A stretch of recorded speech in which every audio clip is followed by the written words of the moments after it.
Hello मेरे प्यारे दोस्तों, कैसे हैं आप सभी। स्वागत है आप सभी का आपके गुरुजी चैनल एसटीआर चैनल पे। और मेरे प्यारे दोस्तों, मैं आप लोगों को डॉक्टर केसी सिन्हा मैथ क्लास 10th का सॉल्यूशन करवा रहा हूँ, जिसमें कि हम लोग चैप्टर 3.1 को पढ़ रहे हैं और मैं आप लोग को सिखा रहा हूँ। मेरे प्यारे दोस्तों, इससे पहले मैंने आप लोगों के लिए पार्ट 18 तक बना चुके हैं, जिसमें कि 15 के दूसरे नंबर एक नंबर तक क्वेश्चनों को बता दिया था, आप लोग को अच्छे तरीके से सिखा दिया था। जल्दी आइएगा, ठीक है।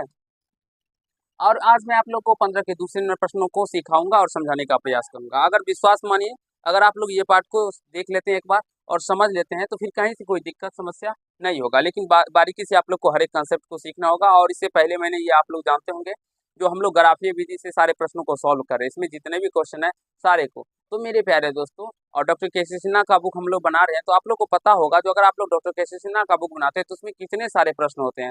और अगर वो प्रश्नों का अगर आप लोग रिवाइज करते हैं, बार बार बनाते हैं, तो आपको एक बहुत ही अच्छा कंसेप्ट मिलता है। और उस तरह के प्रश्नों को आप एग्जाम में अच्छे तरीके से कर पाते हैं और अपने नंबर को मेरे प्यारे दोस्तों पाते हैं। चलिए मैं आपको क्वेश्चन नंबर 15 पढ़ के समझाता हूँ क्या कहा गया, उसके बाद बताऊंगा। कहा गया है, निम्नलिखित रैखिक समीकरण युग्म को आलेखी विधि द्वारा हल करें और इन रेखाओं तथा एक्स अक्ष से घिरे क्षेत्र को छायांकित करें और छायांकित क्षेत्र का क्षेत्रफल भी ज्ञात करें। मेरे प्यारे दोस्तों, हमें सबसे पहले इनका आलेखीय विधि द्वारा हल करना है। चलिए मैं आपको सिखाता हूँ, उसके बाद आगे का प्रोसेस भी कैसे कैसे करना है वो भी सीखूंगा। सबसे पहले इस तरह से इक्वेशन दिया रहता है, तो इसको फर्स्ट इक्वेशन मान लीजिएगा, इसको सेकेंड इक्वेशन। तो फर्स्ट इक्वेशन से समीकरण फर्स्ट से क्या हो जाएगा, 2x इक्वल टू हो जाएगा -5, और ये प्लस में 3 है तो इधर आने पे माइनस में 3y हो जाएगा। और x equal to -5 -3y bye 2 हो जाएगा। मेरे प्यारे दोस्तों, थोड़ा बहुत मुझे सर्दी हो गया है, जिसकी वजह से अभी आप लोग को थोड़ा सा दिक्कत हो सकता है, ठीक है ना। अब यहाँ से मान सारणी एक बनाते हैं। आप सभी इससे पहले के सारे वीडियो आशा है मुझे देख लिए होंगे, आपको कहीं से कोई दिक्कत नहीं हुआ होगा। अगर आप लोग पीछे के पार्ट्सों को देखे होंगे तो मेरे प्यारे दोस्तों, यहाँ से ये x और ये y।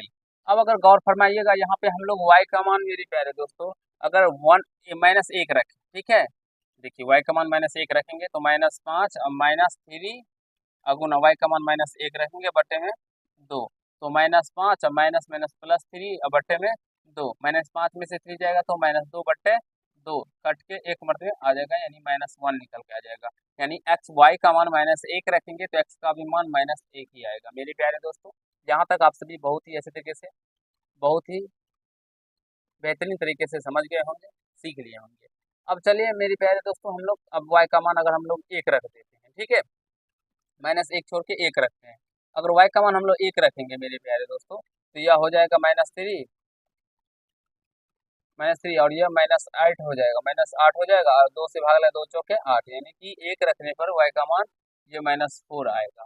आई होप आप सभी अच्छे तरीके से सीख पा रहे होंगे, कहीं से कोई दिक्कत समस्या नहीं हो रहा होगा मेरे प्यारे भाइयों आप लोगों को, ठीक है। यहाँ तक मान सारणी निकालने के बारे में आप लोग सीख गए होंगे, और इससे पहले भी मैंने आपको बहुत अच्छे से सिखाया है। आशा है सारे पार्ट्स देखे होंगे आप समीकरण सेकेंड। इसी तरह हम लोग समीकरण सेकेंड का भी मान सारणी निकालेंगे, तो 3x इक्वल टू हो जाएगा 12, और ये माइनस में इधर आने पे प्लस हो जाएगा, तो 12 + 2y, और x इक्वल टू 12 + 2y/3 मान सारणी। मेरे प्यारे दोस्तों, आप लोगों के लिए बहुत सारे वीडियो बनाए भी गए हैं, आप लोग चाहे तो चैनल पे विजिट करके देख सकते हैं सारे वीडियो को, और सीख सकते हैं, अपने कॉन्सेप्ट को क्लियर कर सकते हैं। तो एक बार जरूर ही आप लोग मेरे प्यारे दोस्तों देखिए सारे वीडियो को, सीखिए और समझने का प्रयास कीजिए। आप लोगों के लिए बहुत सारे वीडियो बनाए गए हैं, ठीक है। अब यहाँ से देखिए y का मान क्या रखेंगे, अगर y बराबर 1 रखें मेरे प्यारे भाई, y का मान 1 रखेंगे, तो ये -1 रखिए, ठीक है, सॉरी, y बराबर पहले हम लोग 0 रखते हैं, y का मान क्या रखेंगे, 0 रखेंगे, तो ये टर्म क्या हो जाएगा, देखिए 12 + 2 और y का मान 0 रखेंगे तो गुना 0 बट्टे में 3। इतने अच्छे से मेरे प्यारे दोस्तों मैं आप लोग को सिखा रहा हूँ, 2 को 0 से मल्टीप्लाई करने पे 0, तो आपको कहीं से कोई डाउट्स नहीं बचे। 12 में 0 0 गया तो 12/3, 3 से भाग लगाइएगा 4, यानी x का मान क्या निकल के आ गया, 4। y बराबर 0 रखने पे x का मान 4 निकल के आ गया। आशा है आप लोग यहाँ तक समझ गए होंगे और कहीं से कोई दिक्कत नहीं हुआ होगा आप लोग को। अब मेरे प्यारे दोस्तों, अगर y बराबर हम क्या रखें मान, एक बार सोचिए, आप लोग कमेंट कीजिए, जैसे कि हमारा सेटिस्फाइड मान आ जाए।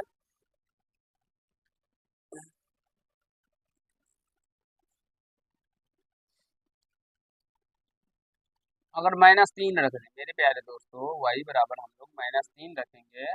चलिए -3 रख के आपको दिखाते हैं। -3 रखेंगे तो यह -6 हो जाएगा।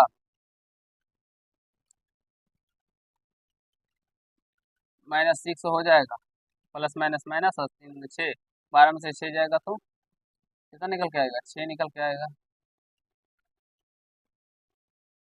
बटे 3। 3 से 6 2 मरते में कट जाएगा, यानी कि y बराबर -3 रखने पर मेरे प्यारे दोस्तों क्या निकल के आ जाएगा? x का मान 2 निकल के आ जाएगा। आशा है आप लोग समझ गए होंगे, सीख पाए होंगे, कहीं से कोई दिक्कत समस्या नहीं हुआ होगा। एक बार हम चेक कर लेते हैं जो हमने जो मान रखा है वो एग्जैक्टली सही है या कहीं से थोड़ा मिस्टेक हुआ है मेरा। तो -3 रखेंगे तो 6 निकल का, 3 3 6, इसमें भी देख लेते हैं एक बार।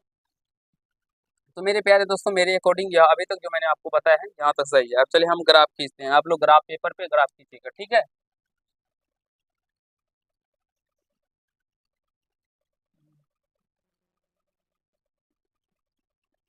आप लोग भी इसी तरह से ग्राफ खींच लीजिएगा अपने ग्राफ कॉपी पे।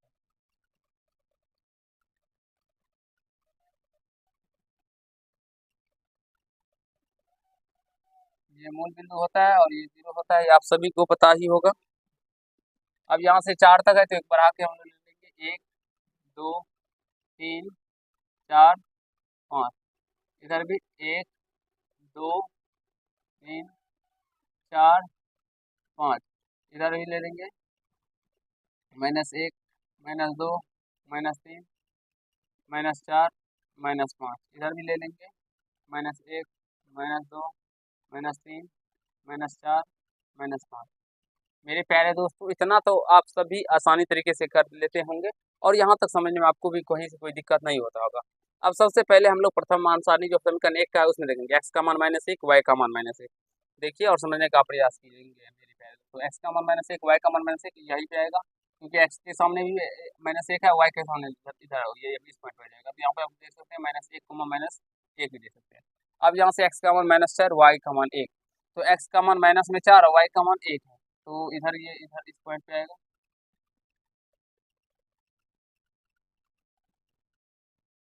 इस पॉइंट पे मेरे प्यारे दोस्तों यह आ जाएगा, एक्स में देख सकते हैं 4 और वाई के 1 के सामने है, और इस तरह से ये मिलता चला जाएगा।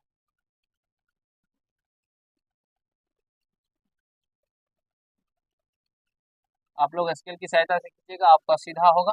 मेरा सा थोड़ा सा इधर उधर टेढ़ा हो सकता है मेरे प्यारे दोस्तों, तो आप लोग सही से खींचने का प्रयास कीजिएगा। -5 ये उसी समीकरण का ग्राफ था, तो मैंने मेरे प्यारे दोस्तों यही दे दिया। एक बार आप लोग देखिए जो हमने जो अभी रेखा खींचा है, क्या आप सभी को यह समझ में आया या नहीं आया मेरे प्यारे दोस्तों, या कहीं से कोई दिक्कत समस्या नहीं हो रहा है आप लोग को?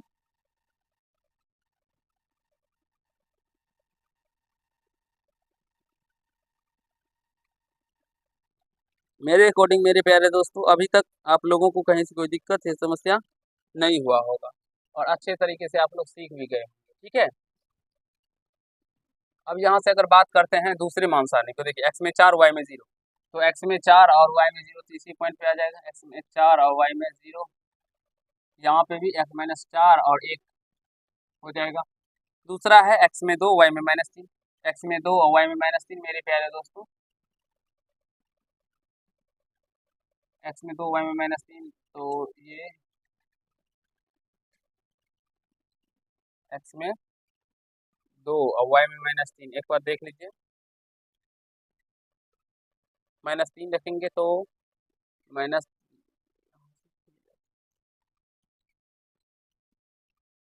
x में 2 और y में -3।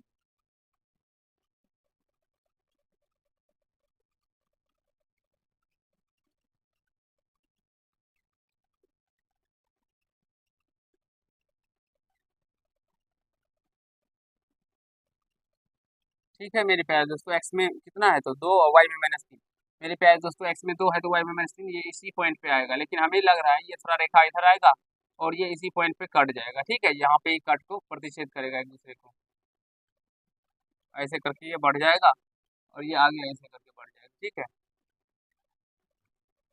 और यह जो हो जाएगा ये किसका होगा, 3x - 2y = 12 का ग्राफ हो जाएगा। तो यहाँ से अतः x का मान जो होगा वो क्या होगा, अतः x बराबर मेरे पास तो 2 हो जाएगा और y का मान -3 हो जाएगा। x का मान 2 और y का मान -3 हो जाएगा। समझने का प्रयास कीजिएगा और सीखने का प्रयास कीजिएगा मेरे प्यारे भाई। देखिए अब यहाँ से क्योंकि ये x में 2 के सामने कटा हुआ है, इस पॉइंट को हम लोग क्या बोलेंगे, 2 और -3 है तो पहले 2 का मान होता है तो 2 और y का मान -3 हो जाएगा। ठीक है, एक बार मान को रख के भी आप लोग समीकरण में चेक कर सकते हैं। 2 रखेंगे तो 4 और -3 रखेंगे तो मेरे पास तो -9, तो 4 में से -9 जाए -5, यानी कि और इसमें भी रखेंगे तो ये संतुष्ट हो रहा है, यानी x का मान 2 और y का मान -3 आएगा। अब हम लोग इसको क्या कहते हैं, त्रिभुज का क्षेत्रफल निकालेंगे। तो छायांकित भाग कौन सा हुआ, ये इधर इसको आप लोग को छायांकित कर देना है। ठीक है, तो x आप लोग देख सकते हैं यहाँ से, ये यहाँ से 4 पे है और इधर मेरे प्यारे दोस्तों -3 पे है, तो 4 3 7।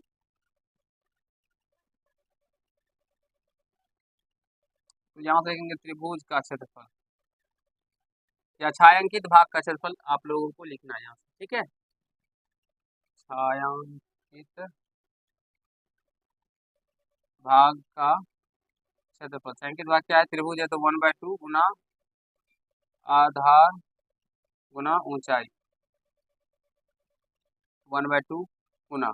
एक बार आप लोग देख लीजिए कितना आधार आ रहा है। मेरे प्यारे दोस्तों मुझे थोड़ा सा दिक्कत इसलिए हो रहा है क्योंकि ये जो मेरे लाइन है ये एग्जैक्टली हमने इस लाइन खींचा नहीं है। ठीक है, या ऐसे हम लोग डायरेक्टली कह सकते हैं ये रेखा को स्केल की सहायता से खींचना चाहिए, हमने डायरेक्टली खींचा है। और ये जो ग्राफ भी बनाना चाहिए हमें ग्राफ पेपर पर बनाना चाहिए जिससे कि हमारा एग्जैक्टली बने। तो उसी की वजह से मुझे थोड़ा सा प्रॉब्लम आ रहा है, जिसमें कहीं से कोई और दिक्कत या समस्या नहीं आ रही है। मैं देख लेता हूँ इसका आंसर कितना है, उसके बाद 40।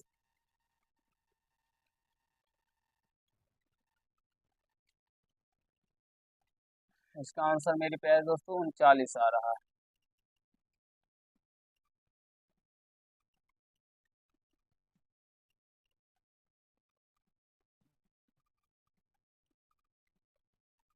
मेरे पास तो देख लीजिएगा आधार अगर 13 आ जाएगा तो 13, नहीं तो मुझे तो लग रहा है यहाँ से ये 4 गया और यहाँ से -3, तो इधर कितना है, 1 2 3 तक इधर है, 4 3 7, तो आधार 7। ये आप लोग मिला लीजिएगा जितना आएगा आप लोग को ग्राफ पेपर पे आधार आपको एग्जैक्टली कटेगा कहीं ना कहीं पॉइंट पे। तो ये आधार देख लीजिएगा जितना है काउंट कर लीजिएगा, ये सारे को काउंट कर लीजिएगा। और इधर तो मेरे प्यारे दोस्तों ऊंचाई इसकी -3 है, तो ऊंचाई हम आपको बता देते हैं -3 है, सॉरी 3 है क्योंकि माइनस में नहीं होगा, 3 है। और आधार का बात करते हैं तो आधार अगर आंसर का मुताबिक अगर बात करें मेरे प्यारे दोस्तों तो 40/4 यानी कि कह सकते हैं